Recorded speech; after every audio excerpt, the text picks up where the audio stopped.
Good afternoon, everybody. Hopefully, you're having a wonderful day. I got a fun one for you today. Justin Trudeau is visiting Power and Politics and doing an interview. So I thought let's do a review on this and see how it goes. I'm sorry about my voice and everything. Allergies are up, so audio is going to be a little bit weird. Anyways, after that, let's get into this. Hi there, this is Power and Politics. I'm David Cochrane in Ottawa. We have an exclusive interview this hour with Prime Minister Justin Trudeau. In his 9th year of power, the Prime Minister and the Liberals face some of their biggest challenges yet, as you just saw, including the deeply complex challenge of foreign interference. But the number one issue weighing on Canadians is far more simple. Many say life has become unaffordable. The Prime Minister is here live in studio. Prime Minister, thanks for coming in. Appreciate your time. It's always a pleasure to be here, David. I'd like to start, if I could, with the issue of foreign interference. And you and some of your other ministers have expressed doubt in the findings in the recent NSI COP report.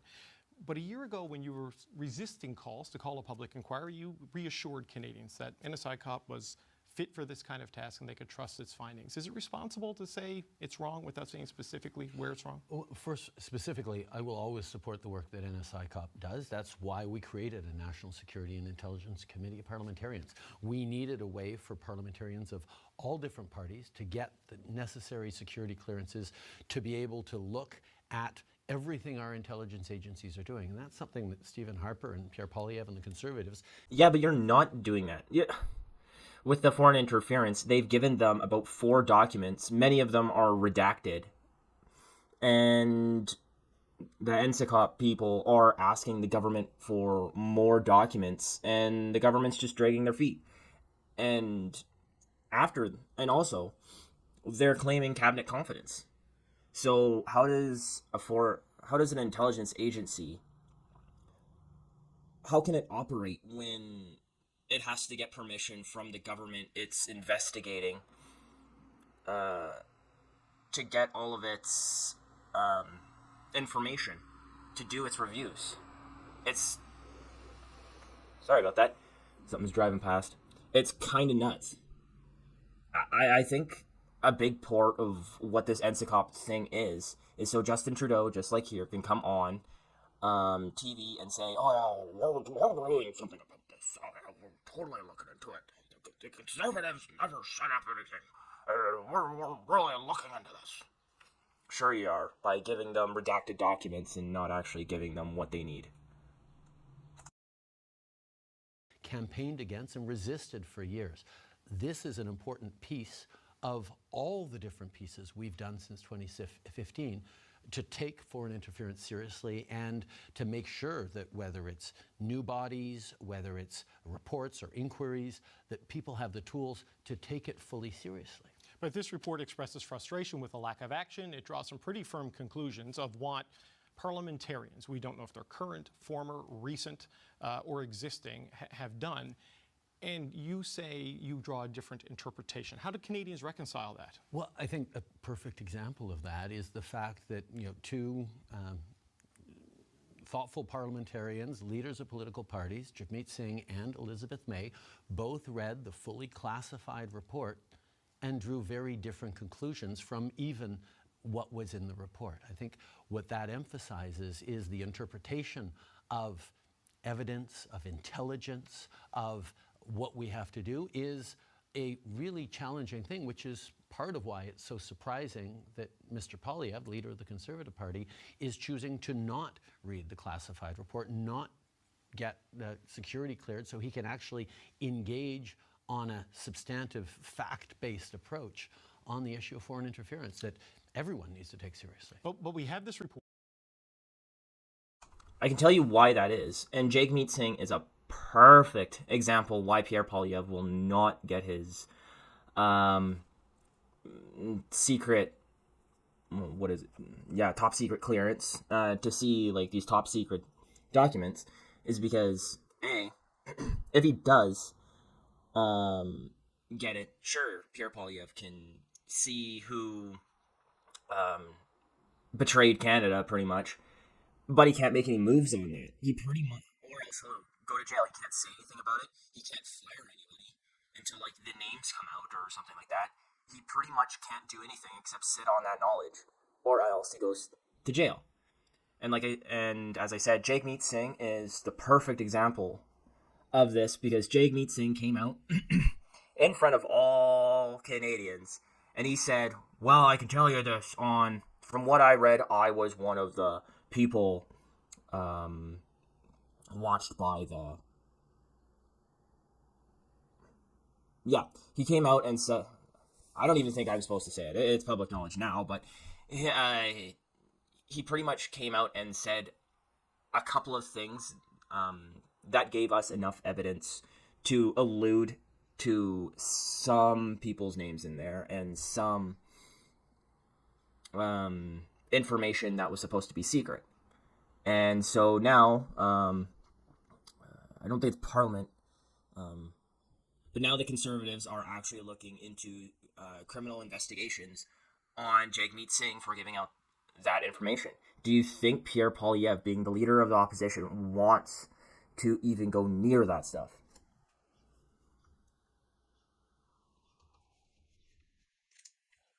It's an all-party report, including some senators. So this is a nonpartisan report from a committee chaired by a Liberal MP. Who should Canadians believe? That committee's interpretation or your interpretation as the leader of the government that's been criticized? Well, actually, I'd say it is a piece that people can look to, but the fact that the Foreign Interference Inquiry announced actually just today that they are going to be looking into the conclusions of the NSICOP report and drawing further suggestions or steps or engaging with it can actually reassure people that they don't have to take my word for it, or Jagmeet Singh's word for it, or Elizabeth May, or Pierre Poilievre's if he ever chooses to read the report, that we have an independent, thoughtful body weighing in the way we are choosing to deal with foreign interference in a thoughtful way. But can Justice Ogg reveal any more details than you can, than NSICOP can, than the other ministers who have read this can? She's going to be bound by the same laws here in terms of explicitly spelling out to Canadians what the issues are. Well, I think everyone understands that when you talk about issues of national security, disclosing classified information puts the people who collected that information at risk, puts a knowledge of how we protect Canadians in the hands of those people who want to harm Canadians. There's always, when it comes to national security, a need to balance what we can say publicly with what we actually do to keep Canadians safe. But we have never shied away from transparency. When I stood up in the House of Commons last September to... Yes, you have, Justin Trudeau. Yes, you have. You have stated away with the Rive Scam scandal, this now, by sending redacted documents to the people who are supposed to be investigating this shit. So don't pretend that, well, he's the government. He set this all up to pretend that he's doing something.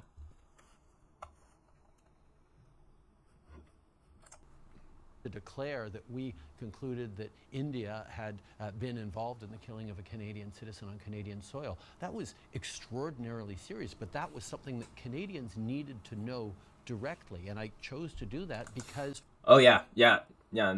So this is what he's coming up with, is when he stood up in front of Parliament and declared that India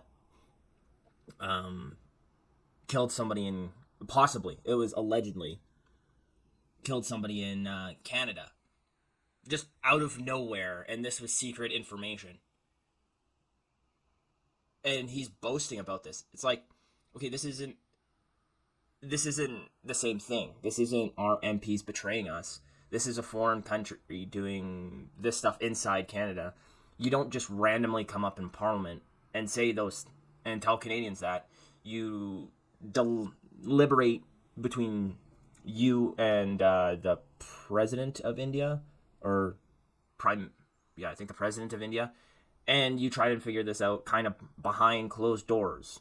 So, especially when you're dealing with a massive trade partner and somebody we were actually on good terms with. And then if all else fails, or once all the investigations are done, then you come out with this, with all the evidence. But, of course, he can't come out in Parliament right now when he's got multiple documents saying that MPs betrayed Canada, and he can't come out and stand in Parliament and say, "Hey, these are the names." No, no, it's easier to do the India thing and get clout on that. We needed to make sure that Canadians understand the threats to Canada and everything we're doing to keep them safe. So on that moment, you did rise in Parliament, used your privilege, your parliamentary privilege, to say these things about India in terms of what you... I didn't use my parliamentary privilege to do that. I informed the House of things that I would also and did say outside the House as well. It's not like I'm trying to do that. Fair enough. But why not do something similar now? Because as you say, we saw Jagmeet Singh and Elizabeth May read the report, and their levels of alarm varied and changed over the course of a period of days. But there is this inference, certainly from Mr. Singh, that he feels the existing MPs may be compromised still. Elizabeth May said she was reassured that nobody in the House of Commons right now can be considered a traitor to Canada. Jagmeet Singh is less convinced of that. Don't you as Prime Minister kind of owe it to the country to clear up exactly how compromised the Parliament may or may not be at this point in time? But that's exactly why. Yes, Trudeau. Don't you? Don't you, Trudeau, have a duty to Canadians to let us know who we're voting for if we are voting for traitors? Or if there's a traitor among the people who... Or if people voted for a traitor? There we go. English, stupid. English. Why we called a public inquiry with a reputable, independent judge to weigh in exactly on these questions of how to reassure Canadians that everything necessary is being done to keep them safe and to defend our democracy, our institutions from those who attempt to interfere in it, including hostile and foreign state actors, while at the same time informing Canadians of what they can be informed about without compromising our ability to continue to keep Canadians safe. But there is this inference out there, Prime Minister, that there are people in the House of Commons who have been compromised by a foreign state. And there is no clear way to get clarity and certainty on that at this point in time. I just laid out that the Foreign Inquiry Commission has agreed today, and they announced it, that they're going to be weighing in on, and that is a very clear way to give answers to Canadians on what can be shared, what level of alarm people should have on this. But individual MPs who may be compromised is what I'm speaking about. Are you suggesting that it's your understanding? I like how they say, in wonderful CBC fashion. I mean, this interviewer is doing a very good job of pestering Justin Trudeau, but the documents that the government were given, that Justin Trudeau were given, they didn't say, oh, these MPs may have been interfered with. They said they were interfered with. They say they were. And that stuff is public knowledge. So there isn't any may, is, ands, or buts about it. It says they are willingly or unwillingly betraying Canada. So I don't understand why this interviewer, if he's just ignorantly doing it, or maybe subconsciously doing this, but by saying may, he's twisting everything. He's casting doubt on whether or not these MPs actually did what they did. It's really irritating. And the inquiry will be able to say this particular member of Parliament has been compromised by a foreign state. The inquiry will do the work that is necessary to ensure that our democracy is kept safe and that the right processes are followed. It doesn't necessarily mean that they're going to find one way or another in terms of naming names. I think there are very real reasons why we should be trusting a semi-judicial process and an independent person who is not of any political bias to be able to say, look, this is how a thoughtful country and democracy should go about dealing with these very real threats to it. But is it tenable to just go on without names attached? And there we go. He just said it right there. Oh, the body's going to determine whether or not we're going to release the names. So, not if Justin Trudeau has anything to do with it, about it. So, who knows if we're even going to get those names, and who knows if you're going to be voting for an MP who who may have betrayed Canada. To some of these allegations, I mean, Jagmeet Singh has said that there's nobody in his caucus he needs to worry about. Can you say the same thing with comfort and clarity? I hadn't known that Jagmeet said that. I would be wary of any party leader drawing any sort of conclusion like that. Including Mr. Singh?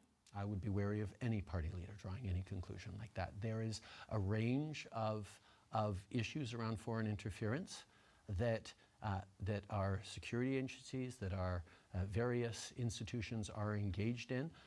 We know that foreign actors are trying to interfere in all different parties in many different ways, and protecting the integrity of our parliamentary system and of people who choose to step forward in Parliament from false or misleading accusations that may well be the goal of some of those countries wishing to interfere, is requiring a level of thoughtfulness that is not always conducive to selling newspapers or headlines, but is what a responsible government must do to continue to engage in foreign interference. And I'll remind you, we are the government that has brought in more measures, more structures, more ways to deal with foreign interference than any other, because no other government ever did anything on that. A lot of people will look at those. And it's been smoke and mirrors the whole time. You know this. But, so if we take Jagmeet's at his word that he doesn't have to worry about anybody in his party, and Justin Trudeau doesn't really seem to be too keen to release the names, so that kind of rules out the Conservatives. That means the names on there is like the Liberals or the Bloc. Because think about it this way, if there were any Conservative names, then Justin Trudeau would be all over releasing that. He'd be up in Parliament being like, these names, we need to get these people out of Parliament, just like he did with the India thing. Or there's some Conservative names, but they're just backbenchers, and there's some big prominent Liberal names. Or is it Justin Trudeau's name? Anyways, let's skip forward a little bit through this. This video's already getting a little bit long. Actually, I might make a part 1 and part 2 of this thing. So let's continue on.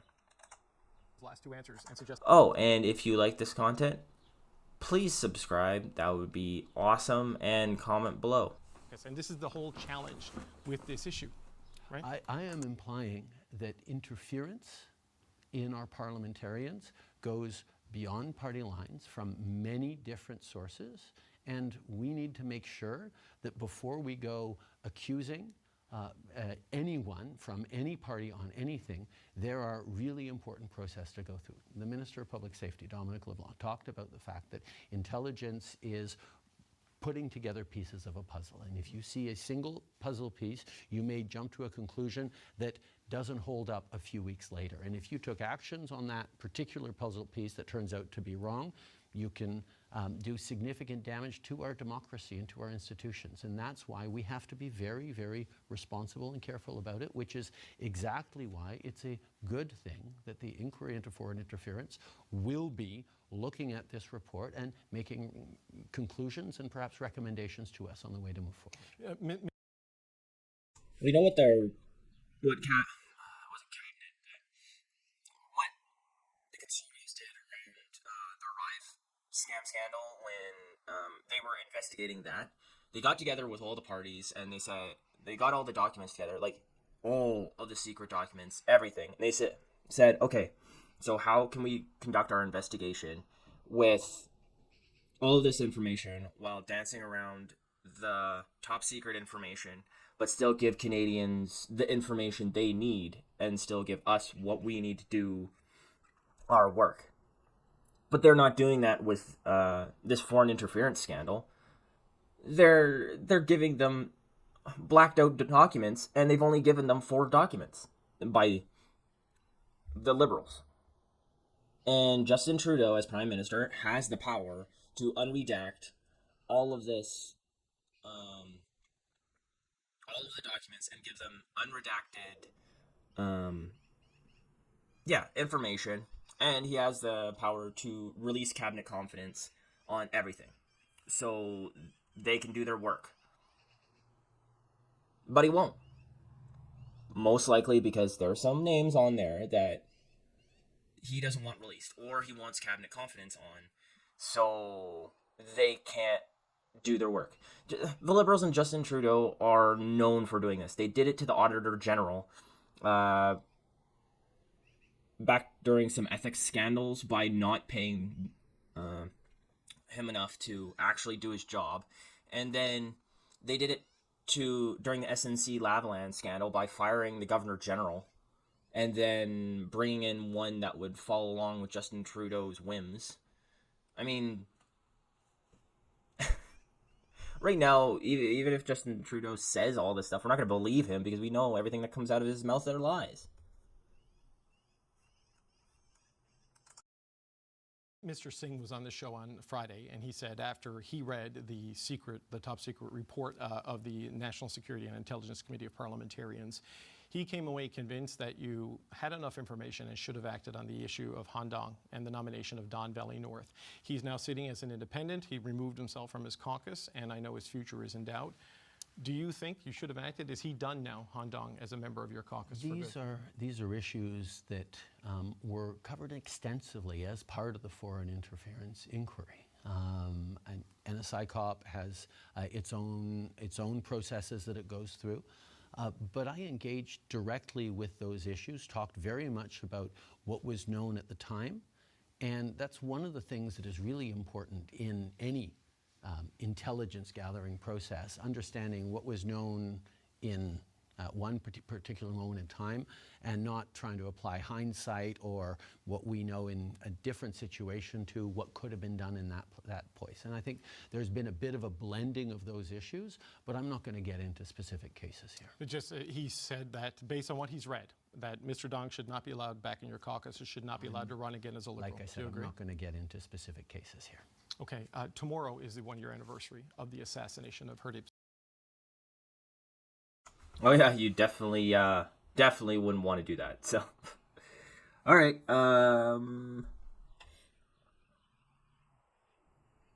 Let's get into this with. It seems like it's the national security issues with India. Saying Niger. You mentioned what you did in Parliament last September. You spoke with Prime Minister Modi at the G7 over this weekend. Okay, so it is Has there been an Prime improvement Minister, in that not relationship? President. Is Modi and his government cooperating now? And how is this encounter different than your last? Well, I think one of the really good things about summits is you get an opportunity to engage directly with a huge range of different leaders with whom there are various issues. And certainly with India, there are massive people-to-people ties. There are really important economic ties. There's alignment on a number of big issues that we need to work on as democracies, as a global community. But now that he's through his election, I think there is an opportunity for us to engage, including on some very serious issues around national security and keeping Canadians safe, and the rule of law that we will be engaging in. Have you seen improvement in cooperation? I know investigators were concerned, and I know you don't direct the police on this, but have you gotten any sense of whether things have improved in the past little while? There is work ongoing very much. I want to switch, if I can, to the tax issue that your government has been pushing, the change in the... So, I think we're going to cut her off there. It seems like it's a good place to stop the part one, and tomorrow we'll get going on the part two.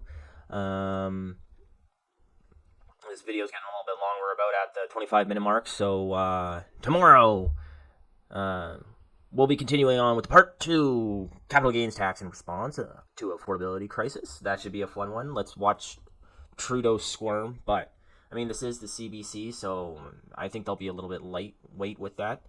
And then after that, there'll be, what does Trudeau's political future look like? I can tell you that one. He's gonna lose and then be shut down just like his old pappy was. And then a little something about a by-election. So That would be hilarious if the Conservatives won in that by-election. I would be proud. But, anyways, let me know what you guys think about this video below. Do you like these sort of reviews on different interviews? Also, would you be interested in seeing me review some of Justin Trudeau's YouTube videos if he still has his YouTube channel up? That might be a little bit dangerous because, we all know how vain he is, and he might be coming after my channel if I do, but, it might be a little bit fun just making fun of Trudeau. And if you also like my videos, subscribing is always a nice thing to do. Thumbs up. Also, get this video out to other people, and definitely comment to let me know what you think. And have a good day.